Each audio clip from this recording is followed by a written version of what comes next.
down there. He's got all the supply. So it's going to take us 30 calls. It'll get us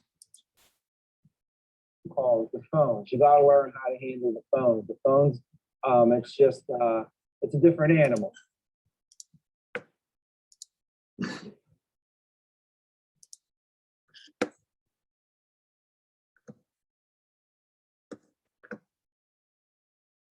Hey, Lindsay. Hey. Hey, so today I'm gonna put up, today's another video with Tommy. He wasn't able to make it again. Right now he's in the meeting, but it's not gonna take long like the first one. But if you have any questions, you can always hit up your manager, okay? Hello? Hear me? Yeah, I can hear you. Can you hear Okay. me? Yeah. Okay, perfect. Okay, so let me see, I'm gonna share my screen. All right.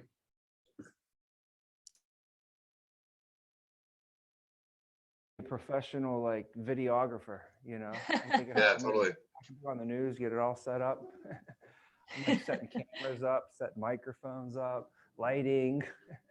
You could be a director. Yes, exactly. I could yell cut. Yeah.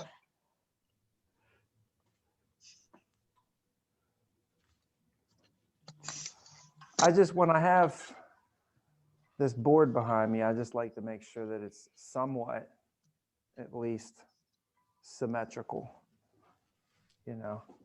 All right, that'll work. Yeah, it looks pretty good to me.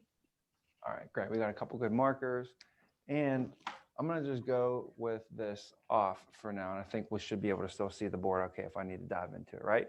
All right, so what I want to do is I want to do just a recap for us of the first week real quick, just touching on it. It could be 5 minutes or 50 minutes, depends on how many questions you guys really have on anything. So the first day, we spent going over the history of the agency a little bit and making sure that we went over understanding the opportunity from the pure numbers standpoint, just so you understand how the career track works with the contracts and, you know, if you work to get promoted into management and leadership, you know, how that all works. So I wanted to make sure that, you know, we spent the time doing that very first day. Somebody sat down and explained that to me.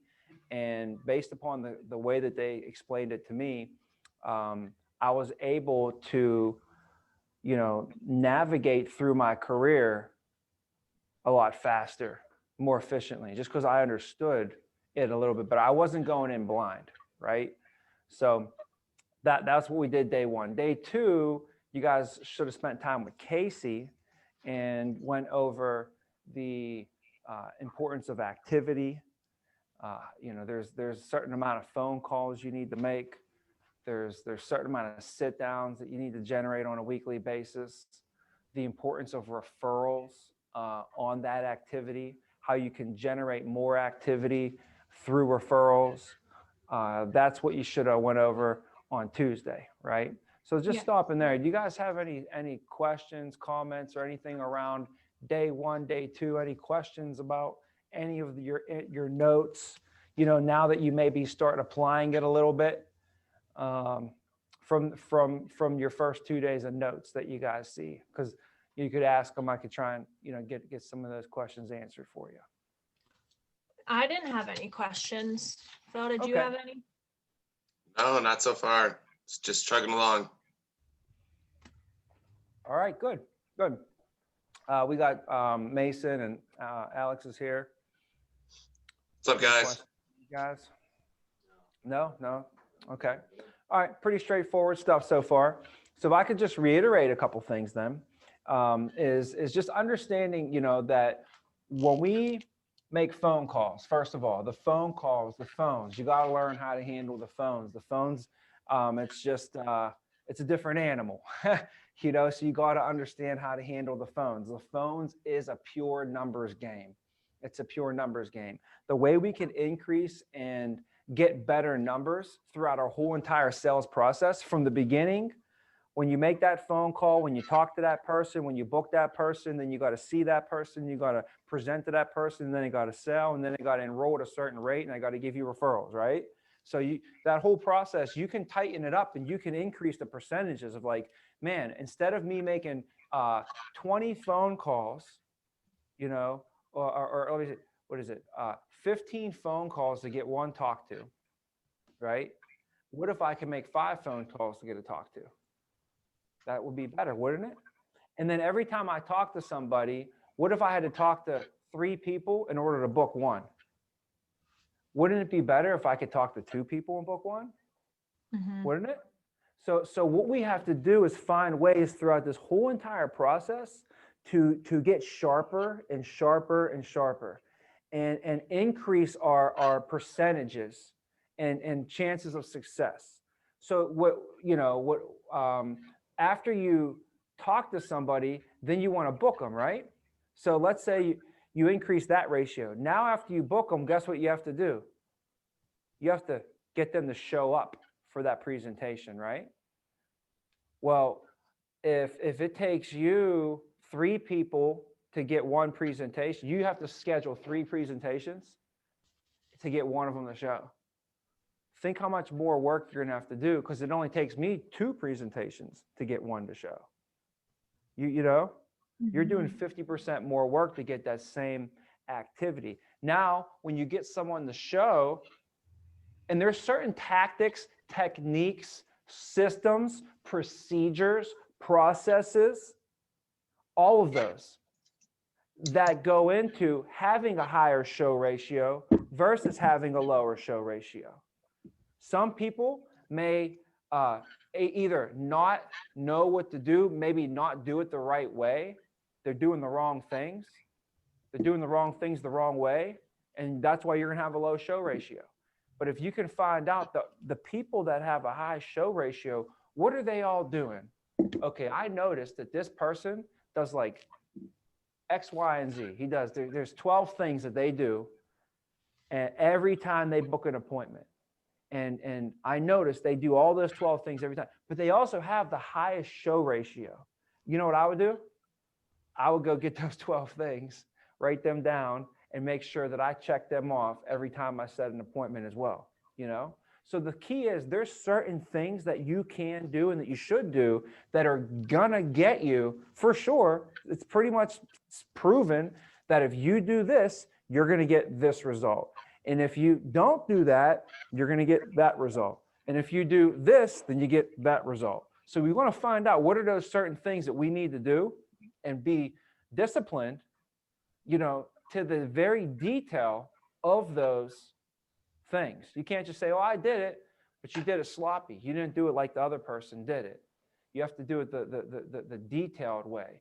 So anyways, that's what we're going to continue to work on.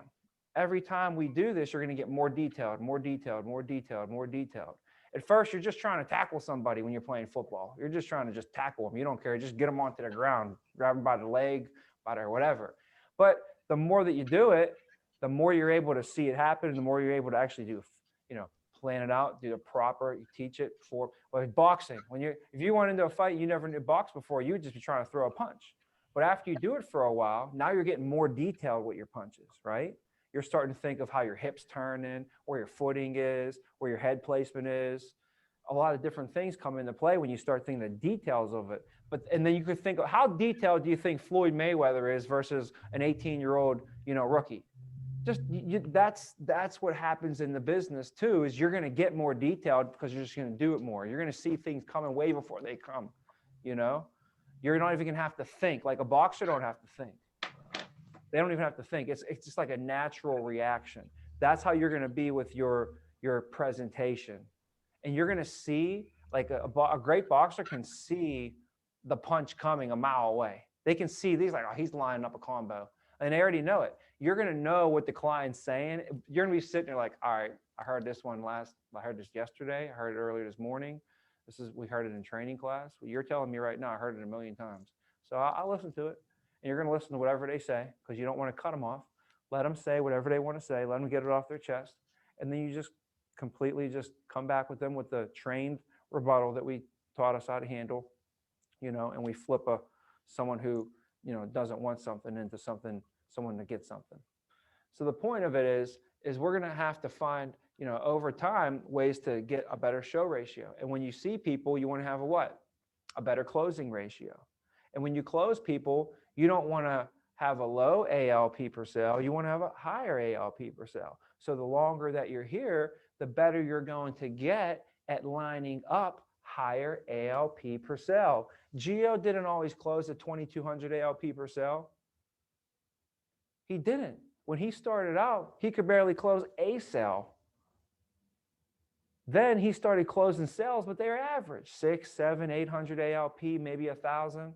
But over time, because of focusing on being disciplined to the details, now if he walks in, if Gio makes a sale, it's $150 check minimum. Like I think he's typically like shows him 400, 300, 200 a month. Those are option A, B, and C.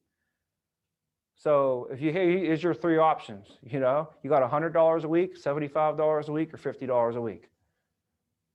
I'm not even sure if you can even qualify for this program. So I need to make sure you can even qualify first while you think about what's best for your family. And then you take it away from them. And then you start filling out the application. So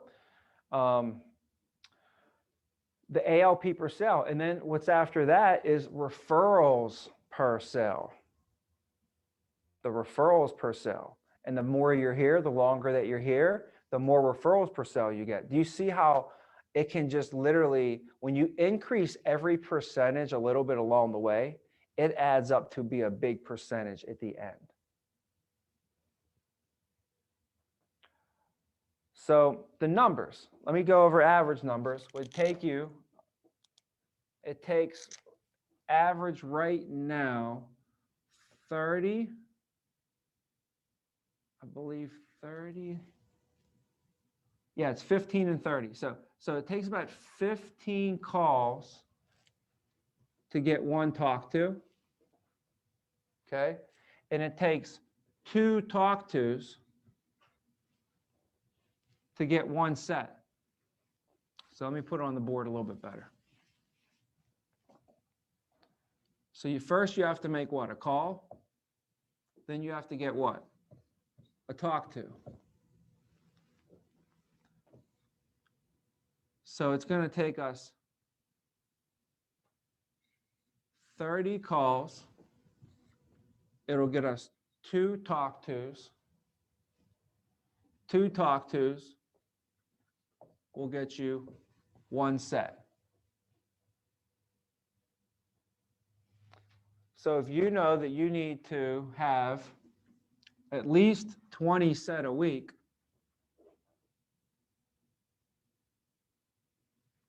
then you're going to need to talk to how many people? 40 people, right? In order to talk to 40 people, 30 times 1, you'd have to make what? How many calls?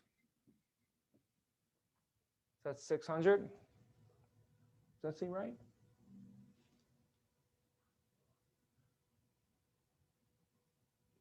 $600 calls will get you 20 appointments set. Does this make sense? My math right? You guys want to check it real quick? Pretty good? Okay. Yeah, that's right. Okay. All right, good. So 600 calls. That's we have people this week that put up over 1,000. People put up over 1,000. So is it going to be easy? It's not going to be easy. It's not going to be handed to you. You're going to have to do the work. You're going to have to make the calls. We got to make the calls. So that what we have to do now is we have to figure out when can we get this done? Let's put it in our schedule. So how many hours, how many phone calls per hour can you make?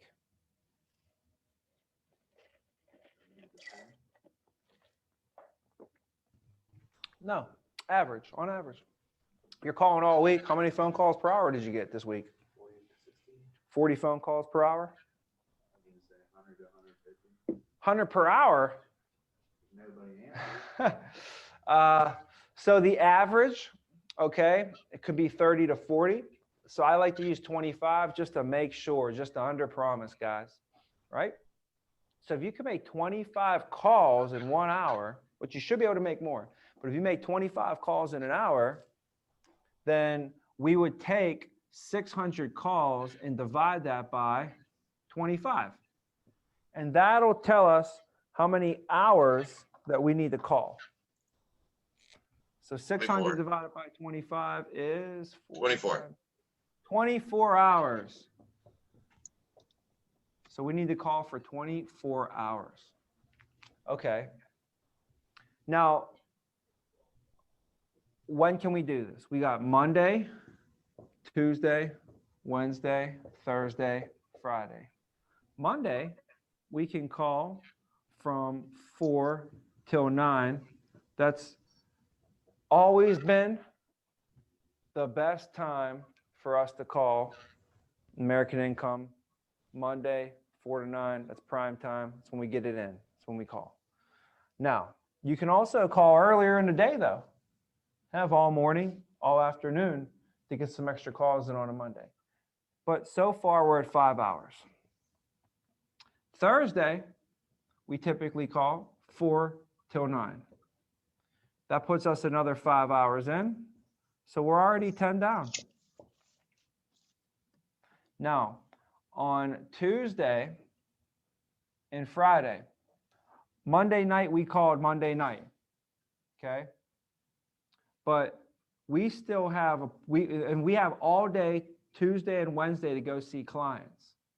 So what we do in the morning is we get more appointments booked and we designate time in our schedule to make morning phone calls, because if we never call in the morning at all, you got these leads, you got these people, they were filled out these requests, you know, you're trying to get in touch with them. If you don't call them in the morning, there's certain people in that lead pack that are just never going to answer their phone, because that's pretty much like the only time that they're even available. Because during the day, they're working, she's working the night shift, he's coaching, he got to take the kids over here, he's going to visit his mom's sick, right? If you want to catch these people, you're going to have to call in the morning, or there's going to be, just chalk it up that 10 or 20% of your lead pack, you're just never going to call and never going to see if you don't call them in the morning. So you have to say, well, if I know I need to call in the morning, then when is that going to be? When's it going to be? Put it in your schedule. So for us, I'll give you recommendation, right? Recommendation for me, Tuesday morning from 8 until 10, and Friday morning from 8 until 10 is a prime time to get that in. Prime time to get it in. Is there attendance too early? What's that? Is there ever attendance too early? Yeah, so time that's too early. You really don't want to call before 8 and after 9. Like a lot of union members start work early, especially construction, they go to work at 7 in the morning. Yeah, we can't call at 7. Yeah, you get in trouble. Unless the guy told you, obviously call me at 7, that's a different story. But yeah, 8 until 9 is the prime. So we got 13 hours a day. 13 hours a day, it's wide open for us to call. So these are I'm just giving you like the key ones that I would just book in, like make this part of my system. Because what's going to happen Monday is you're going to call and you're going to find out that there's still gaps in your schedule for Tuesday. You might have some gaps in your schedule for Wednesday. So Tuesday morning, you could fill the rest of your gaps for Tuesday afternoon, Tuesday night. Same day sets are the best. So the problem with calling Mondays is you only have one opportunity to get a same day presentation, which I would give a 9 p.m. presentation on Monday, and you could give a 9 p.m. presentation on Thursday. So when I'm calling Monday, I'm calling to book Tuesday and Wednesday, but I'm also calling and especially if you can get a referral, the chances of you making a sale are going to be through the roof. Same day set appointments, the show ratio is really high, the closing ratio is really high. And then prime time appointments for us, if you book somebody at 8 or 9 o'clock at night, closing ratio is really high. And if it's a referral, closing ratio is really high. So if you think about it, if you meet with somebody, if you call them on Monday, it's a referral, you call the referral Monday, you book them for Monday night at 9 o'clock, right? The chances of you making a sale that day just went through the roof. And your week didn't even start yet. It's still Monday night. Everybody else is going out Tuesday hoping they're going to get a sale. You already got a sale Monday night. What were you doing at 9 o'clock on Monday night anyways? Like seriously, like what the heck could you possibly be doing on Monday night at 9 o'clock?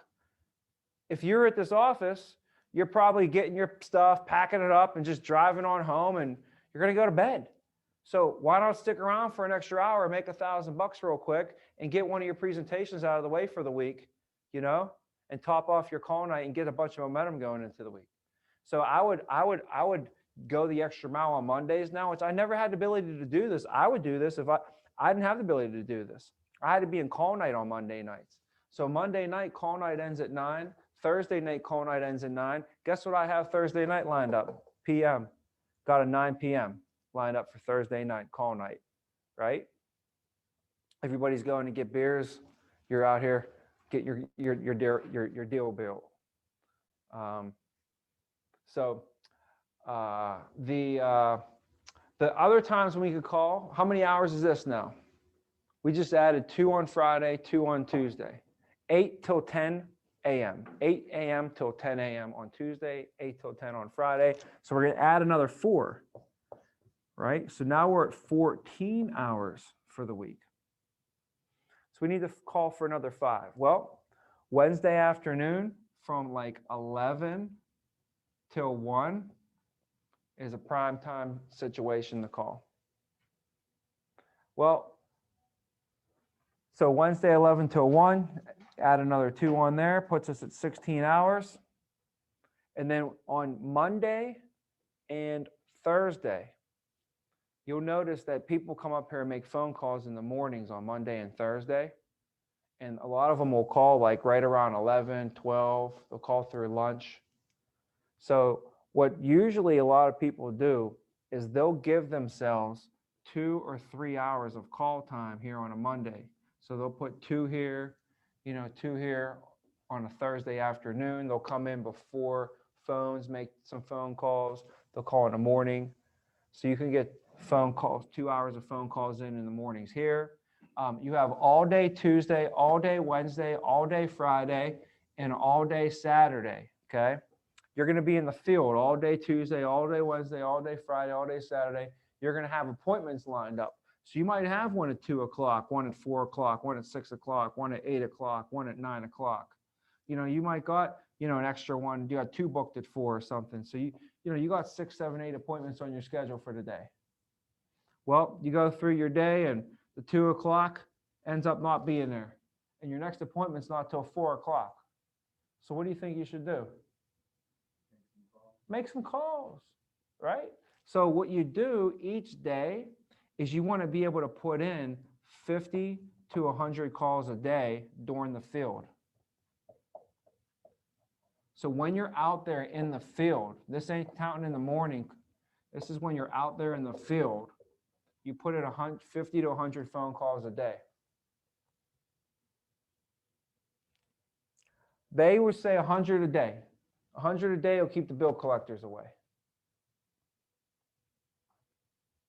That's what they say. They say 100 a day, keep the bill collectors away. You put up 100 phone calls a day. When you're in the field, figure a way, make it happen, chalk it up, add the numbers up, have one of those things where you like, count your phone calls, in your car or in your office or something where you can count them out.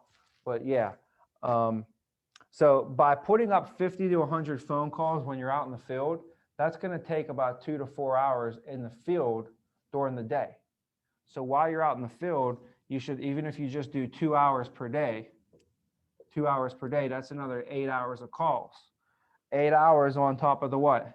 16 equals what? 24, and that's what we needed to have was 24 hours. So this for me was how I would figure out how to make sure that I got my phone calls in, right? So this is basically on a Monday, getting 2 hours of calls in before phone session starts. This is doing a good phone session on Monday night, 4 to 9, running a good phone session for yourself, focusing, calling, hitting your numbers, dialing, being positive, smiling when you're dialing, being coachable, putting it in, letting it all lay out there. Go. And when you start working out, it's kind of sucks. You're sore. You don't see no results at all. You're tired. You know, none of it makes sense really. Some of the movements, you're not used to it. That's what it's going to be. Phone sessions aren't going to be like a normal, well, after you start going to the gym, you get the momentum going. Come in 2 months, phone sessions for you, you're going to be humming. You're going to be flowing. You're going to be going right through these phone sessions. You're going to be cutting them down real nice. But right now, it's going to be new to you, right? So we got to get used to running a good phone session. It's 5 hours, man. It's 5 hours, and this is where you make all your money. You guys know you make all your money on Monday night, and then you go just pick up your checks on Tuesday and Wednesday when you go see your clients. Thursday, you're going to set up your appointments for Friday, Saturday. Basically, you're making all your money. Because if you don't have any appointments, what are you going to do? If you don't have no appointments Friday, if you don't have no appointments Saturday, are you making any money? No. So when are you making your money? You're making your money on the phones, guys. You are making your money on the phones. That's where all the money's made. So this can't just be going through the motions. Oh, it's just another phone night. You got to get hyped for phone night. Anytime you get the chance to make a phone call, you got to get hyped for the phone call, because that's where the real money is made. When you go out and see the clients, you're going to give a presentation. You're going to have the same best presentation you always give. 1 out of 3 of them are going to enroll. Average ALP is going to be about 900 to 1,000 ALP per sale that you get. So we always would say that you make your money on call night and you just go pick up the checks over the weekend. You just go pick up the checks from your clients when you go see them. So Monday, good phone session Monday night. Hey, and you top it off, put a cherry on top, and you run a presentation at 9 o'clock at night. You caught the guy on the phone. Hey, actually, I can get you and your wife squared away today. I'm actually pretty booked up, but I can get you caught up here around 9 o'clock tonight. I'll send you over a Zoom link. How's around 9:15 work for you and your wife? Okay, perfect. I'll send you a Zoom. You click on it. Let me know if it works. Okay, great. Tell your wife, I'll see you guys then. Look forward to getting caught up with you. Boom. You got them lined up for 9 o'clock the same day. Same day. And then you get to hop on a screen with them. They weren't expecting you to get on the screen. Then they get all excited, right? It's lights, camera, action. Now you get to put on a show for them. Instead of them watching Dancing with the Stars on Monday night or some depressing news or something, they get to watch you for an hour. So anyways, from 9 to 10, knock that out, man. Why not? If they don't watch you on there, they're going to go in their living room and put on something. They're going to go in their living room and put on something. So that's my philosophy on that. Same thing every night of the week. Every night of the week, I'd rather them watch me than whatever the heck they were going to be watching. So Tuesday morning, I just made calls Monday night. So we call Tuesday morning YAC. You guys know what YAC is? In football, YAC is YAC. YAC. In football, if you're a running back, they call it yards after contact. So if I'm running down the field and I get hit and I just fall over, then guess how many yards after contact I have? None, right? But the running back for the Titans, what's his name? Henry. He has a high YAC because when he gets hit, he just keeps on moving. He gets another 7 yards after contact, right? That's a running back. Now, a receiver, they also do a YAC for a receiver. You know what they call YAC for a receiver? Yards after catch. Some receivers catch the ball and fall right on the ground. And guess how many yards after catch that is? None, right? Some receivers catch the ball and they keep it moving, right? I thought the receiver for the Chiefs, what's his name? Tyreek Hill.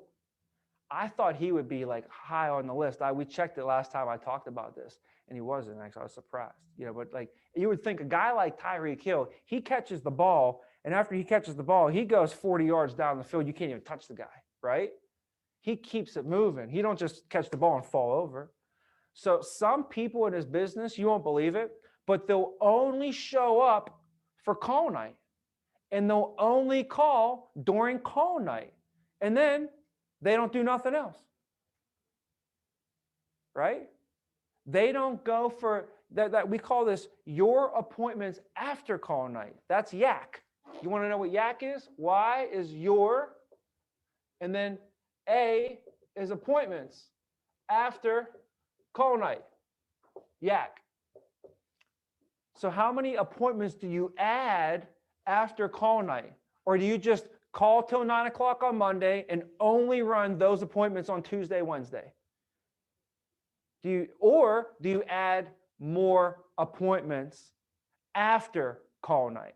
And that's what you do Tuesday morning from 8 until 10. You get some yak, the yak attack. You get extra appointments in. Tuesday afternoon, you get no-showed for an appointment, or they have to reschedule with you. You have a gap in your schedule for one reason or another. You got an hour or two free. Let's get some more appointments. Wednesday afternoon is great. 11 to 1. Smack dab right in the middle of the week. Right in the middle of the week, right in the middle of the day. Right? Most people working from what, 8 until 5, 9 until 5, 7 until 3, right? So what's right in the middle of that day for them is 11 to 1. And that's right in the middle of their week. So you hit them, boom, right in the middle of the week. For some reason, I don't know why, but it works. So you could call Wednesday and get more appointments set for Wednesday night, and also get a head start on your weekend. Okay? So anyways,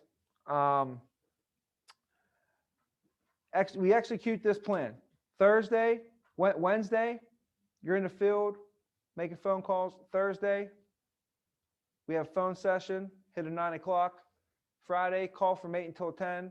And then Friday and Saturday, when you're out in the field, maybe 2 hours of calling during your free time. Since we don't have to drive now to appointments as well, you're definitely going to have some more time. Before, it was tough for me to hit these calls, guys. It was hard because I had to drive from one appointment to another and try and make phone calls in between. Like while I'm driving, I'm like looking at a GPS. I've never been in this side of the town before. Driving by the house 3 times. I missed an exit. I can't tell you how many. I got pulled over. A cop thought out. Like, what are you doing? I'm like, I'm lost, officer. I got the schedule. I'm trying to call these appointments, so you don't have to deal with that. Flat tires, snow, all the stuff that has to go into that. The money, how much money you think I had to put in gas?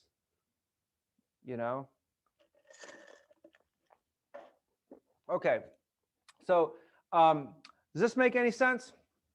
Making some sense? I kind of want to just bring some light to, really what goes into it and put some fundamentals behind it, put some numbers behind it, make some sense of it a little bit. Now that's when we're going to get these calls in. But if you're putting 24 hours, now you got to give 10 presentations, guys. 10 presentations. How long is it going to take to give 10 presentations? Well, how about this? If you give 10 presentations, how many are typically going to enroll? 4? Okay, let's say 4 enroll. Each one enrolls, takes you an hour and a half to fill out the paperwork and everything. So you're looking at 6 hours of presenting right there, right? For the clients that don't enroll, how long are you going to present to them? The clients that don't enroll on average, maybe an hour.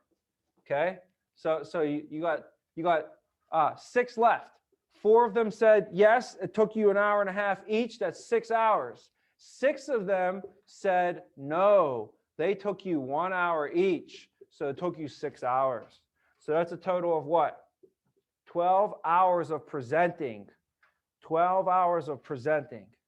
Let's just add 3 hours in there for preparation, and I don't even know what else, okay? We're just adding 3 hours to say it took you an extra 3 hours to do all these presentations for some reason, okay? That makes this 15.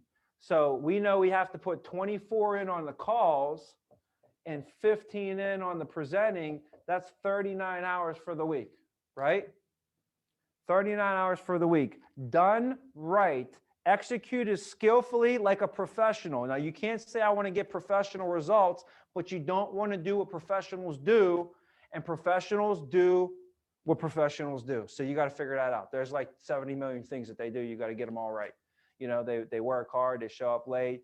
You know, professionals, they put in the preparation to become a professional. You know, if you read a book, Malcolm Gladwell, but what's Malcolm Gladwell say? If you want to become a professional at something, it takes you 10,000 hours of doing something to become a professional, right? So you can't even expect and say, how come I'm not getting professional results?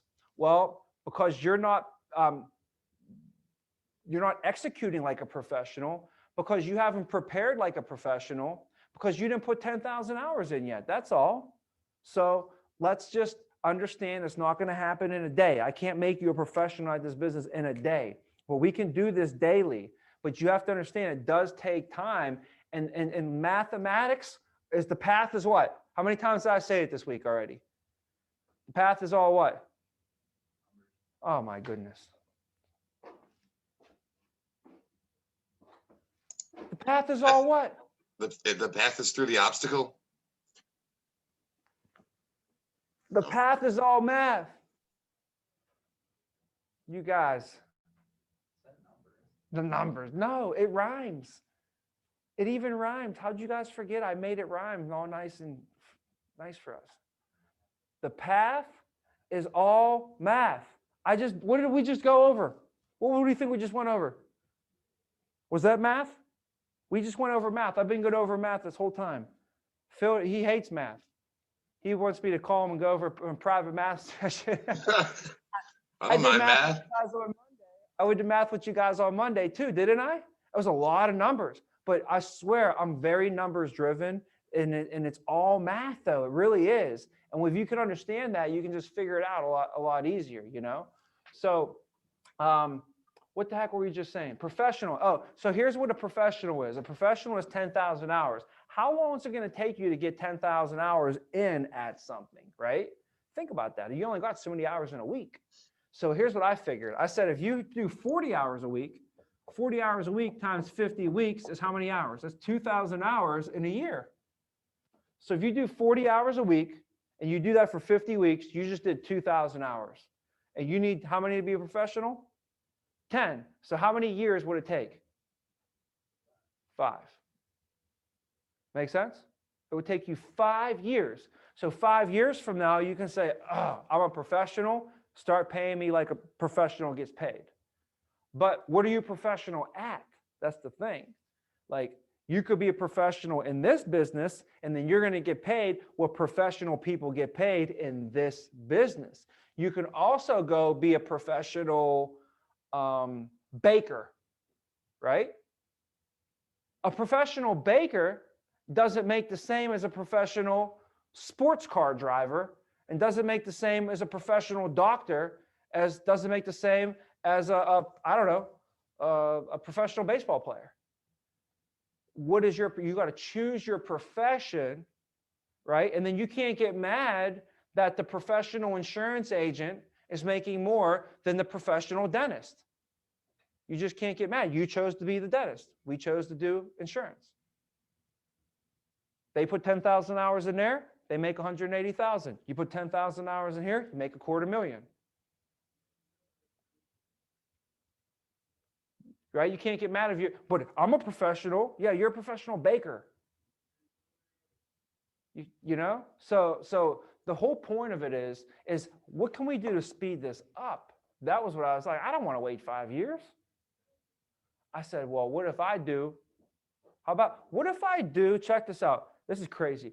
What if I do what I've always done, which is work my ass off? Because when my nana came to this country on an arranged marriage, and she didn't know who she was marrying, she just came over on a boat to marry Joe Vina. She only brought 2 things with her. She had 2 suitcases. You guys know that? It's crazy. Imagine getting sent over to a country to marry a person you never met before, because There was no opportunity. They're like, all right, things are pretty bad over here. In order for our chances of survival, in order to have an opportunity, we're gonna have to send our youngest daughter over to America and marry this random person and hope it works out. And then maybe we can get our family out of here and get some better opportunity, because there was no opportunity where they were at. So they came to America to have what? Opportunity. Now I have a fucking opportunity, don't I? Do I have an opportunity? Guess what I would do? It's not an opportunity for me. It's an obligation. My whole family, my nana sacrificed everything for my family to have an opportunity like this. And then I want to show up here and act entitled. I want to show up here and act like I have to do this. No, I get to do this. And that's where that obligation. See, an opportunity is different, guys. If this was an opportunity for me, then, hey, you have an opportunity to go to dinner tonight, Phil, Gabby. You're like, you want to know what? I don't feel like going, right? Hey, buddy, you have an opportunity to go to Disneyland. I don't really want to go to Disneyland. There's COVID and stuff right now. Like, that's a cool opportunity, but I'm going to have to turn that opportunity down, right? Opportunity, you don't have to take it. You don't have to take the opportunity, do you? Opportunity is a chance. You don't have to do it. It's not an opportunity for me. It's an obligation. I have to do this. This is an obligation. I have to. There's no, like, I'm some rich boy that has like, oh, like, you know, like you could either come or go, you know, you don't have, no, I don't have opportunity. From where I come from, this is it. This is the, now let me ask you this. If you had an obligation to do something, if you were obligated to do it, you had to do it, you don't have a choice in the matter, right? Like, you have to be at dinner tonight. Is way different than, hey, you have an opportunity to go to dinner tonight. So that's what I look at this opportunity as, right? So when I came here, believe me, I put way more than 80 hours a week, and we'll talk about 80 hours a week. You do 80 hours a week, and you times that by 50 weeks, now you're putting 4,000 hours a year in, right? So how many years is that going to take? 2.5 years. So if you do something for 80 hours a week, 2.5 years from now, you'll be an absolute professional at it. And you can get professional results, and professional results pay you professional income, right? So that just shows you the math on behind becoming a professional. Okay. So anyways, we're talking 39 hours for the week right here, guys. 39 hours for the week between presentations and phone calls. Tons of time to get training in there. On top of that, there's training, team building. If you want to recruit and start building your team, if you want to work on personals, if you want to do more than this, you can make more phone calls. You can give more presentations. You can make more sales. The key is we should be seeing at least 10 people and enrolling at least 4 people, okay? And each client at 1,000 ALP per sale. And really, that'll put you at 4,000 ALP a week, and that'll put you at $2,000 a week in income, which is $100,000, which is professional income, and we could get you a lot faster than 2.5 years. $2,000 a week in income, that's 4,000 ALP. That's only 4 sales at 1,000 ALP a sale, which is only 10 presentations and closing at 40%. That's average. Pretty average. Guys, last week we had average ALP this year, like we've been averaging about 3,000 ALP per person, like per week. Like, people are pretty much doing about 3,000. That's what we're looking at. Last week, we averaged 3,000 a person last week. Some people hit 9,000, but we averaged 3,000 a person last week. So, I mean, that's good company to be in. Good company to be in. If you're just average, you'll be making 1,500 a week. All right, now if we go here, calls, talk to, sets, what's that looking like? Now, if you set 10, 20, we just did this. I just wrote this on the board. If you set 20, what are you going to do? You're going to what? You're going to see 10, you know? You're going to sell 4, right? And then the ALP, if it's 1,000 ALP a sale, you'll be at 4,000 for the week. If it's 800 ALP a sale, you're at 3,200 for the week.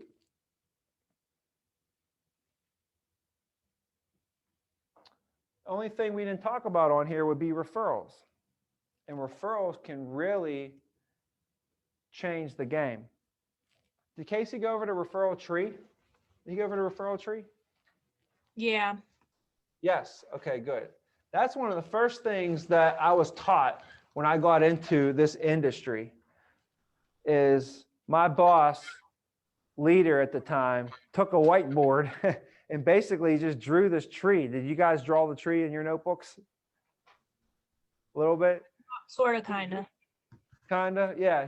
He's like, you know, if you have a client, right, and you take this one client, and if you can get this client to give you 5 referrals, and then you could see those 5 people, and you could get them to give you 5 referrals.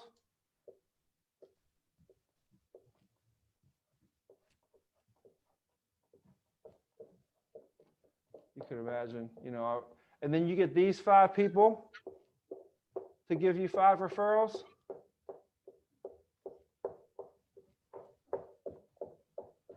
And then you get these 5 people to give you 5 referrals. And he said, can you imagine the possibility all from just one client? Do you understand you can feed your family for a year if you meet the right client and you do it the right way? That's how beautiful this business is. And you don't have to wait or rely or ask somebody for a pay raise or beg or kiss somebody's butt or what. You could do whatever. You can make it how you want it. You could set it up how you want it. You don't have to, if you want to get a pay raise, if you want to increase your sales, if you want to get on a nice track, referrals are the way to do it with the least amount of resistance. So if you know statistically a referral will close at 2 out of 3 versus the lead will close at typically 1 out of 3. So if you mix it in there, if you mix a couple referrals in, a couple leads, maybe you can get a good 40% closing ratio. And that's kind of what situation is. The average person would probably sit around a 40% closing ratio. But What will close 1 to 3? leads close 1 to 3. But referrals close 2 to 3. So some people are heavy on referrals and they're closing high rates, 60, 70%. Some people are horrible with referrals and they're just sitting around hoping they get some leads next week. You don't want to be the person who's always asking for leads. Hey, anybody know when we're going to get leads next? Or like, you should be like, I don't know, bro. I don't really pay attention to that. I'm so busy calling my referrals. If they gave me leads, I don't even know if I'd be able to call them. Like, that's the person who you know is making money for sure. The other person over there, I wouldn't put money in their stock. The person who got the referrals, I put money in there. I'd invest into that stock all day long. They're on an upward trend right now on the Dow Jones. So does that make sense, guys? So you want to do everything you possibly can to be the best at referrals, the absolute best. When you look at your schedule, you want half of your schedule to be coming from referrals. If it's not, then there's definitely opportunity for you to improve. So if you want to have, 30 appointments booked, you want to have 15 referrals on your schedule. If you want to have 20 appointments booked, you're probably going to have about 10 referrals booked on your schedule for the week. So anyways, I wanted to hit on the referral tree. Understand the mindset behind that. One family can change the game. They say it only takes one family to set your whole entire week up, to set your whole entire month, some families. I met a lady who, on a Saturday morning, who loved the program. And I showed her that she has the opportunity to sponsor her friends and family to get the same exact benefits that she got, but they don't have to be in the union. They don't have to pay any union dues. but they're going to get access to all the exclusive union benefit programs at the union at the union discounted rates. She's like, oh wow, well, can my cousin? I was like, yeah, you can sponsor your cousin. And we went through, I was like, let's go through your phone from A to Z. That way we don't miss anybody, okay? And we'll make sure that we get these out to the most important people to you. So what she did is she gave me the list. We got through it. Then we identified the most important people, called them first. And what we found out is that it's probably going to be easiest if they just come over her house. So for the next month and a half, every Saturday, I went to this lady's house Saturday morning, and she had a different person in her family waiting to get life insurance. This is my nephew. He just had a new son. You know, he's a single dad. Boom. Got it. This is my mom, right? This is my aunt. This is my cousin. Every Saturday, I went back to her house. And I always brought donuts because they said donuts prevent donuts. So I'm like, all right, well, if they say bring them, I'm bringing them. I don't think twice. When people tell me to do something, I'm just dumb enough to be coachable and just do it, you know? So I would show up with donuts on Saturday morning to all my appointments. And I bring donuts and a smile, you know, to everybody's house. And sometimes they'd be diabetic. They couldn't even eat the donuts. I felt bad, you know, for bringing them, you know, but anyways, it was the gesture that mattered. So I brought her donuts the first day and I found out she don't like donuts, but I found out she likes pie. Cause like, you don't like donuts? She's like, no. I was like, well, what do you like? And we found out like after going through like what she likes pie. So for the next few Saturdays when I showed up at her house, I showed up at her house. I brought donuts to my other appointments, but for her house, I brought pie. So every Saturday I showed up with like 2 different kinds of pies. Like I figured we would try like the peach pie and the apple pie today. And then next week I showed up with like the berry pie and the cherry pie, you know, so, but that one client right there. And then from those people, her brother-in-law, her cousin, like all these other people, they gave me referrals. And I didn't know anybody in the town, but that one person fed me for a month and a half, 2 months, and got me into a lot of families that I never would have met before.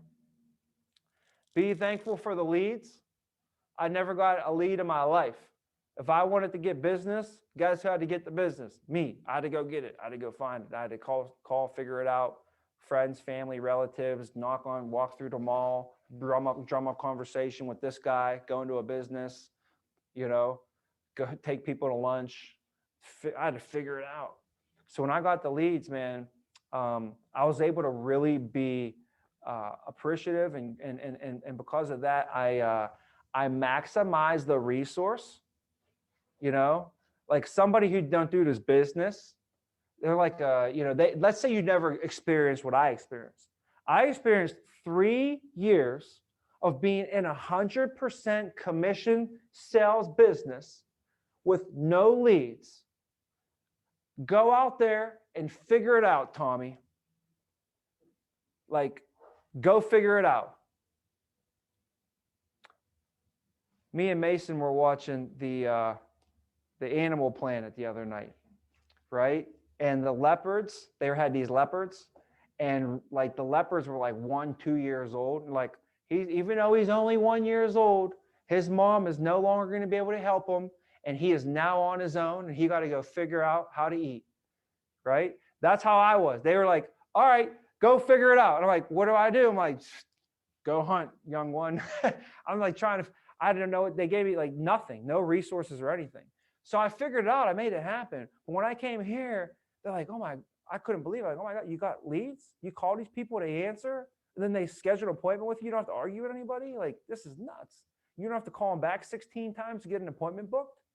I couldn't believe it. So I was very appreciative of it. But if you never had to go through what I went through, you get a lead, they don't answer your call. You're like, oh, heck with this person. You throw them in a garbage can because you don't appreciate and understand what that lead's about. You know, so the leads are typically $26 for one person's name to be generated. There's a lot of stuff that has to happen in order for that name to get generated, in order for it to be put right into your lead pack. The impact system alone cost $100,000 for us to have for this agency. So the impact system, just to manage the leads, costs $100,000.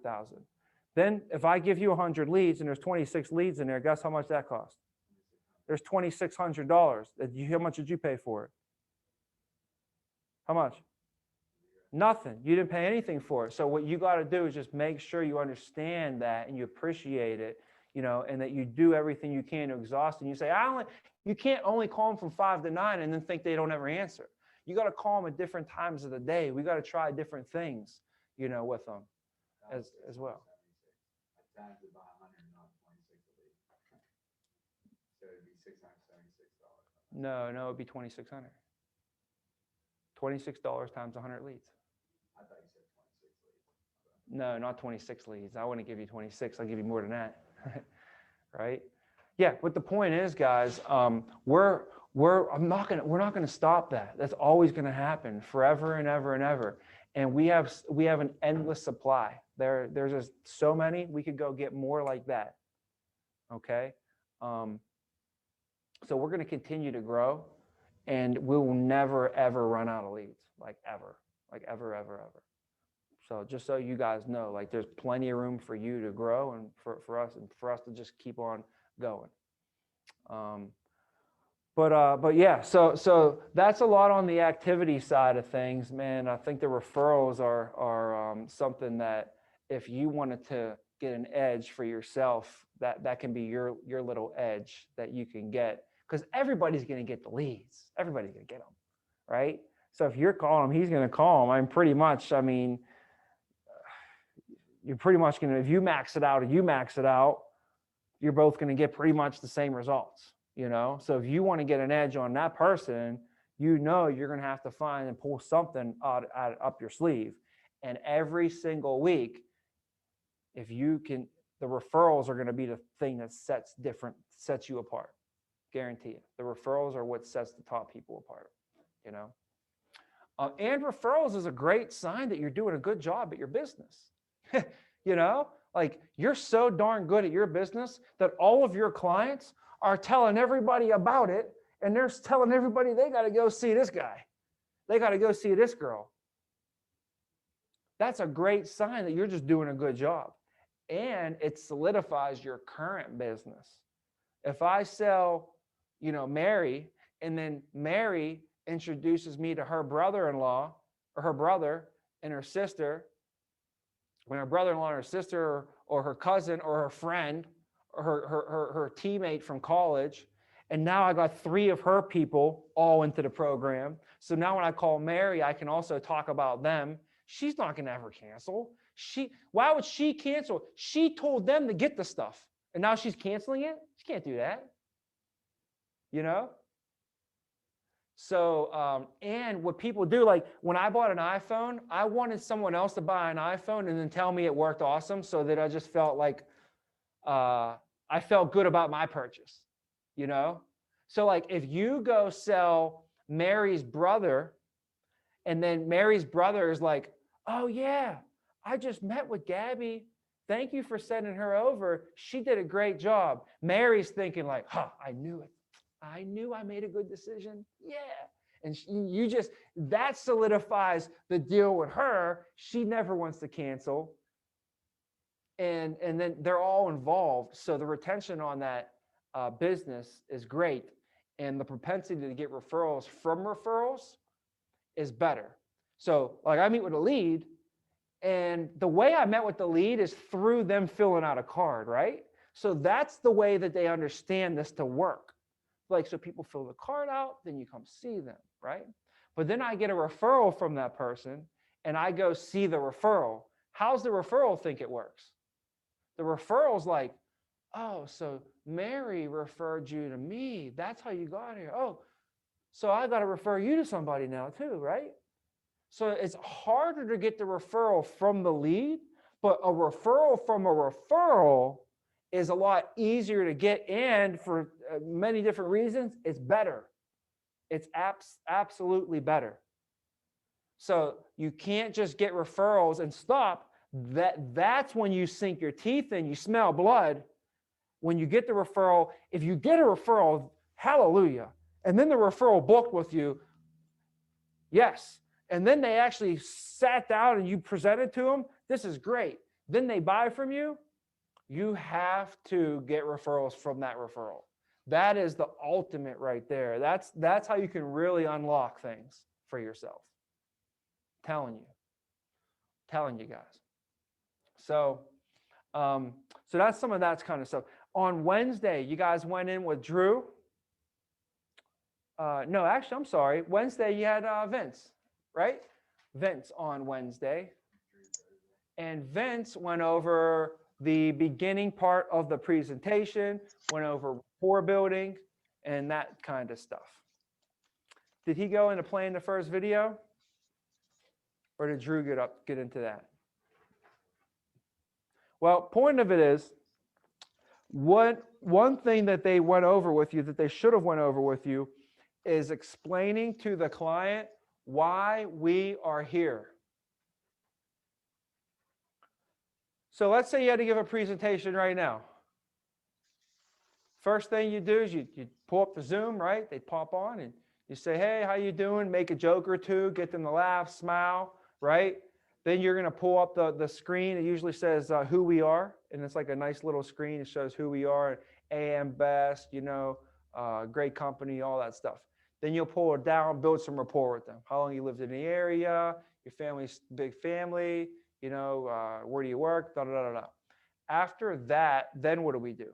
Then we have to explain to them why we are here. You guys remember that?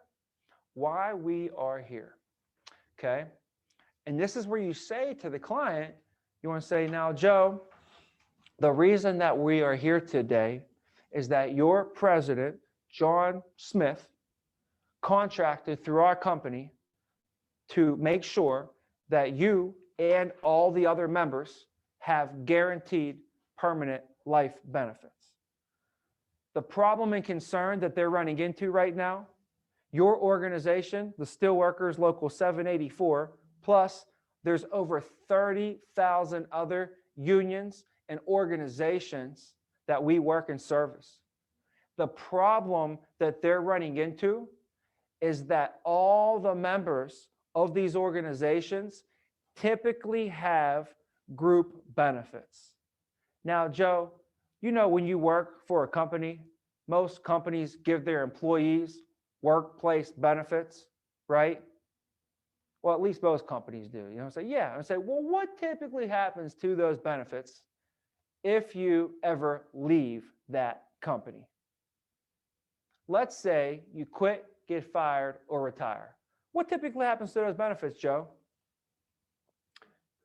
They go away. That's right. That's right. They go away. So, Joe, that was one of the biggest problems and concerns that they were running into. And that's why your president, John Smith, contracted through us to make sure that you and all the other members had their guaranteed permanent life benefits. So today, while I'm here, I'll make sure I go over all that information for you. And if it makes sense, we have to make sure that we get you enrolled into your permanent life benefits while we're out here today during your enrollment period. That makes sense, Joe? Okay, good, great. So the first video that they set up for you here, have you really never heard, I'll say, maybe even say something, you probably never heard of our company before. We don't do any advertising. You won't see us in a billboard or commercial anywhere out there, because our company doesn't spend, or let's say waste, any money on advertising. Now, those other companies probably see commercials, billboards, the Super Bowl is going to come on. You'll see critters crawling across the screen and all kind of different, commercials. Who do you think really pays for all those advertisements? There's billions of dollars being spent on advertisements every year. Who do you think's really paying for that? The clients, right? So our company, what they do, they take those billions of dollars that other companies waste and put it back into our programs and back into our members. So boom, when I press play and the video plays. And the introduction video plays. That gives you a chance to just chill out for a second.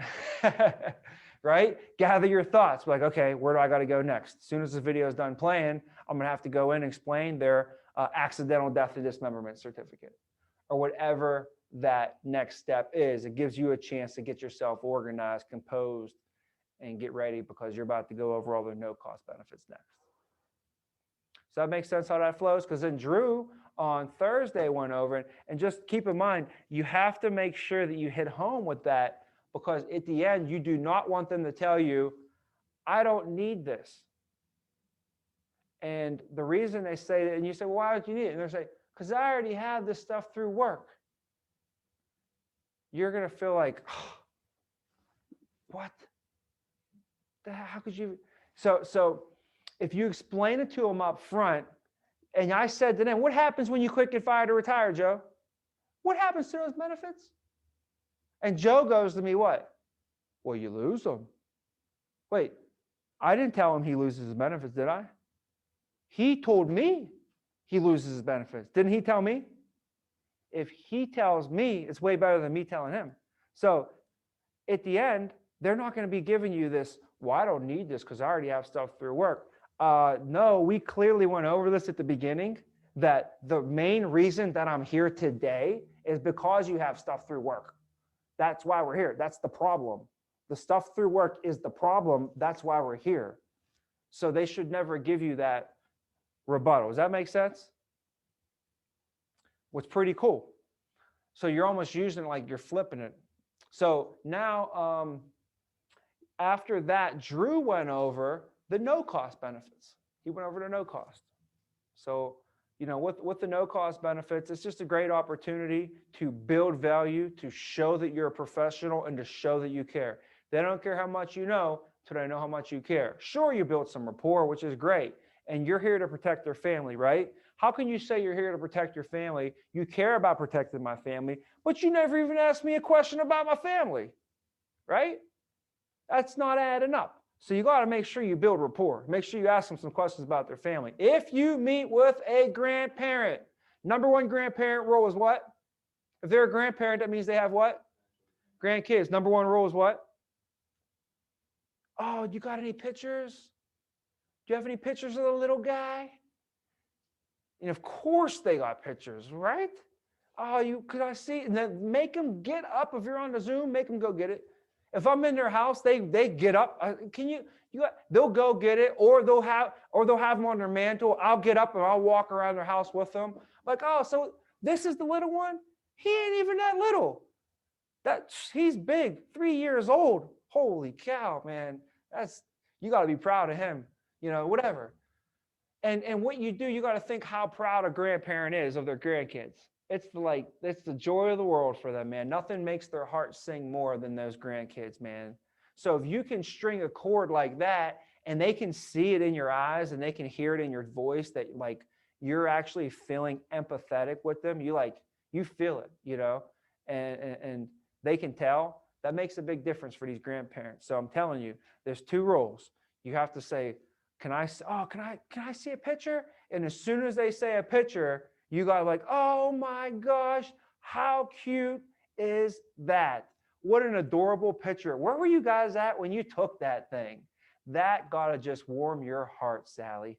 You know, so you got to make sure that you have that empathy for them. And empathy, guys, is feeling the way that they feel. Like I had a guy that they called him Animal. And when he answered the door, he is pretty much what you would picture to be who Animal would be. He was a laborer. He lived on a trailer, and his parents had like 50 acres or 100 acres. So he had a trailer, his brother had a trailer, you know, and his parents had a house all the way in the back. So I show up at his place, and he answers the door with a wife beater on, okay? This is 3 o'clock on a Wednesday afternoon. I show up in my Chrysler 300 SRT8, blacked out, like I'm wearing a 3-piece suit, but I had just a vest on, okay? And I show up to this guy. So like, how you doing? He has tattoos all over him. He's huge. He's probably 6'4", 300 some pounds, just a monster. And tattoos all over him, big beard, long hair. And he answers the door, and you know, I forget what his name was. His name was Michael or something, you know, and I end up sitting down and meeting with this guy, but his nickname is Animal, and he literally is a laborer. And earlier in the day, he was running a jackhammer all day. I mean, that's who I was meeting. The guy, the big 300 pound guy on the side of the road with tattoos, you know what I'm saying? Like, and he ran the jackhammer. That's who I met with. So, but he was such a nice guy.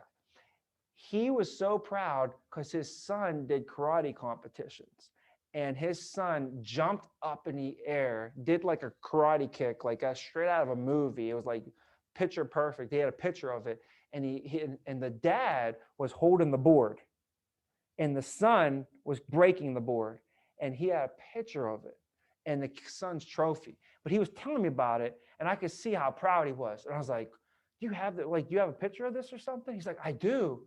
I'm like, "Oh, we got to see it." So then he takes me into the room, shows me the trophy, and he shows me the picture, and I could literally just see the joy pouring out of this man's heart, you know, about his son, you know, and the connection, like how, and I'm thinking like, how cool is it that the dad got to hold that and somebody got that moment captured in a picture, you know what I mean? Like and he could see that I felt the way he felt, and he knew it. And that was our instant connection right there. You know what I mean? That's empathy.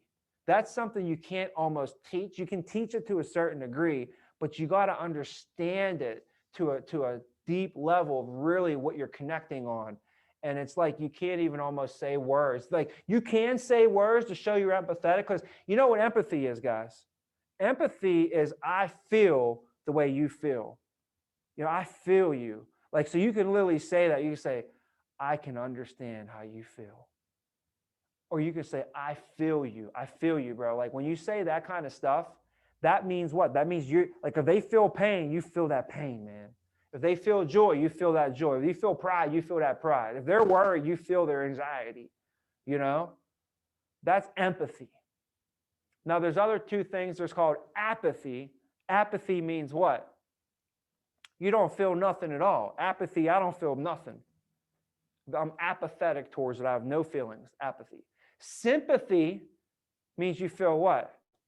You feel bad for somebody.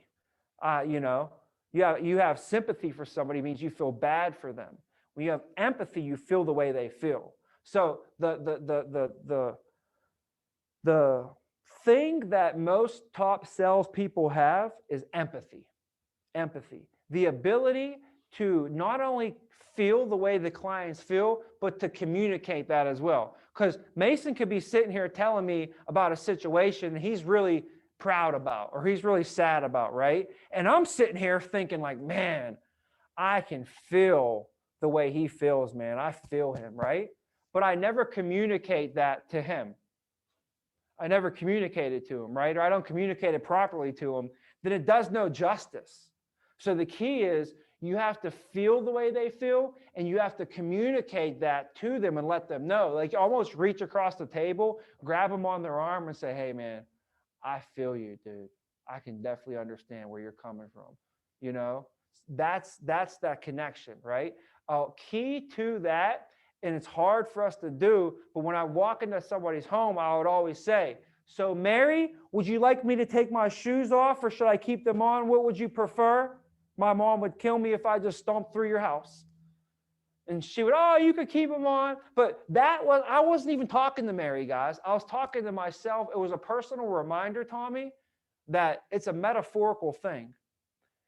Right now, it's time for you to take your shoes off and put their shoes on. What is it like to walk a mile in their shoes? And when you put their shoes on, metaphorically, I'm not putting a guy's work boots on, you know, walking in his house. I'm not putting her stilettos on either.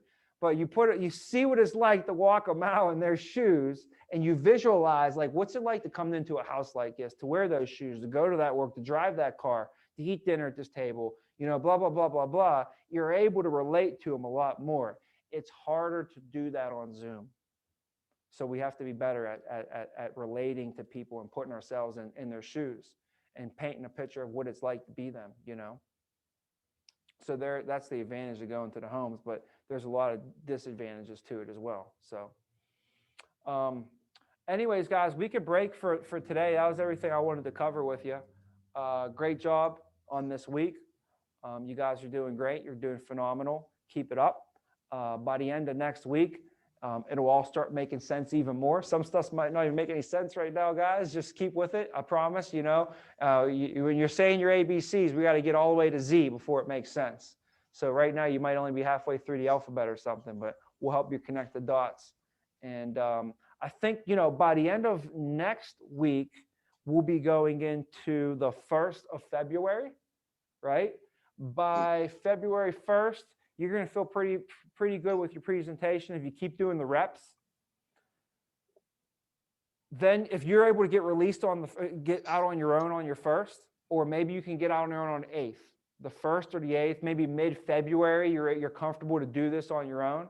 Okay, we don't want to just send everybody out there who's not prepared. That could end up to get complaints from groups, and we could lose a whole organization because we had somebody call the steel workers, and now we got a complaint from the steel workers, and now they don't want to work with us. There was 5,000 people that we were servicing.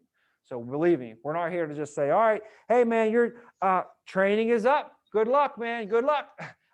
No, we can't afford to do that, and we won't do that. So we have to make sure that we're trained properly, make sure that you guys go through the training checklist and you have everything checked off before you're able to get out there. So even if it's, first, second week of February, when you're able to get out there really and do it comfortably enough, keep in mind, now we're going to still have to do 100 presentations, right?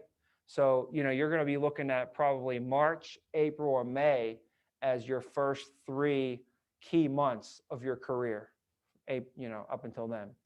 But great job so far this week. Like I said, proud of you guys, and have a good weekend. Definitely use the time over the weekend. Watch your foot on there to practice up. And if I could give you one reminder, you're going to get to the end of a presentation, guys. I promise you, when you say these words, it works. And what happens is the client's going to say yes. Okay, I promise you. And when they say yes, you're going to have to fill out an application. So practice these applications. If you have not practiced 2 applications a day this week, you are behind. You're like 8 presentations behind right now. So make them up over this weekend or something, but stick to 2 application e-apps a day. Make sure you fill those out. All right. Good job, guys. Have a great weekend. I'll see you on You too, man. Monday.